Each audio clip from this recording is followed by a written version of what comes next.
Hi, I'm Leslie Palma, Communications Director at Priests for Life, here with your Pro-Life News Break. The judge who temporarily blocked the federal government's defunding of Planned Parenthood heard oral arguments today in the abortion sellers' challenge to its removal from the Medicaid reimbursement program. Planned Parenthood has warned that it could close 200 killing centers and other facilities in 24 states if the funding is not restored. U.S. District Judge Indira Talwani, an Obama appointee, blocked the defunding just hours after President Trump's Big Beautiful Bill was signed on July 4th. The judge has said she believes Planned Parenthood will succeed in its challenge, so it's not hard to predict what her eventual decision will be.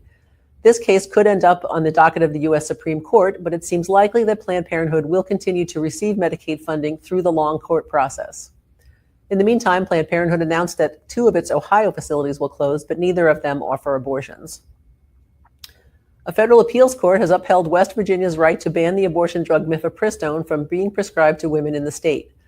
Following the overturning of Roe in 2022, West Virginia passed laws protecting most babies from abortion, both surgical and chemical procedures. GenBioPro, the drug company that makes the generic version of mifepristone, sued, arguing the FDA approval trumps any state's efforts to restrict access to the deadly chemical.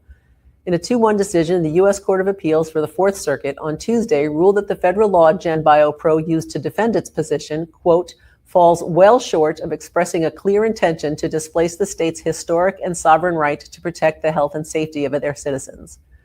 Chemical abortion accounts for more than 60% of the abortions in the U.S., but 17 states protect babies and mothers from the procedure. The FDA has cleared the drug to be used through the first 11 weeks of pregnancy, but other countries, including Sweden, allow it to be used through the second trimester. The number of abortions reported in Florida during the first half of 2025 dropped 40% from the same period in 2024. A law protecting babies with beating hearts went into effect in Florida on May 1, 2024, effectively banning the procedure after 6 weeks. In terms of numbers, there were 36,221 abortions from January 1st through July 1st of 2024, and 21,572 abortions for the same period this year. That's good news, of course, but that's still a heartbreaking number of abortions. And as I'm sure you will recall, every time a heartbeat bill was introduced in any state, the media regurgitated the line that babies' hearts start beating before most women know they are pregnant. But apparently more than 21,000 women knew they were pregnant in time to kill their children before running afoul of Florida law. Politico reported this week that funds are running out at the New York Abortion Access Fund, which pays for abortions for women who say they can't afford them. But that's not the whole story. New York Governor Kathy Hochul allocated $1 million to the organization last year through the Reproductive Freedom and Equity Grant Fund. But Executive Director Chelsea Williams-Diggs said her organization has not submitted the required documentation to receive the money. Politico apparently didn't think to ask why. An appeals court in Kentucky has ruled that one of 3 Jewish women has the necessary legal standing to challenge a state law that protects babies from abortion. Jessica Kalb has 9 embryos on ice as part of the in vitro fertilization process, but since she is uncertain if she would be able to abort the embryos once they are implanted in her uterus, she has opted to keep them in storage. Kalb has said she has polycystic ovary syndrome, which can increase the chance of miscarriage. Kentucky law protects babies from abortion unless a mother is at risk of death or the loss of a vital organ. It does not in any way prevent women from being treated for miscarriage. The lawsuit filed by Kalb and 2 other women says Kentucky's abortion law imposes a Christian viewpoint on when life begins over the Jewish belief that life begins at birth, not conception.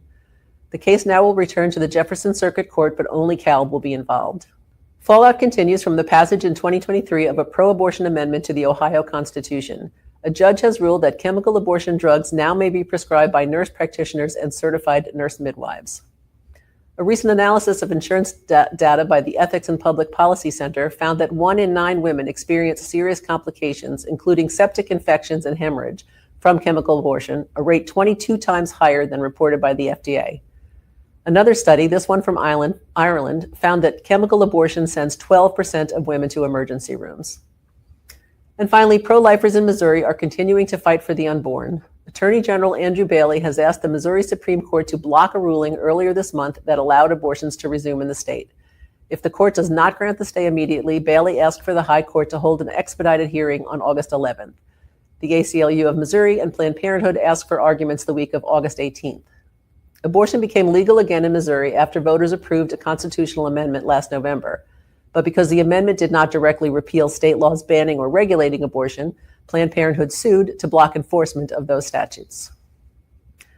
That's some of what's making news this week. Thank you for tuning in. If you would like to keep up with our press releases and commentary, go to prolife.press. Have a safe and blessed weekend, and please remember always that life is the only choice. Hello, I'm Dr. Alveda King, speaking to you as a member of the board of Priest for Life. Contact us at prolifegift.org. We need your prayers. We need your gifts. Frank Pavone, Janet Morana, the whole team. We are on the front lines fighting for life. Join us in the fight with your prayers, your gifts, and your presence. God bless you.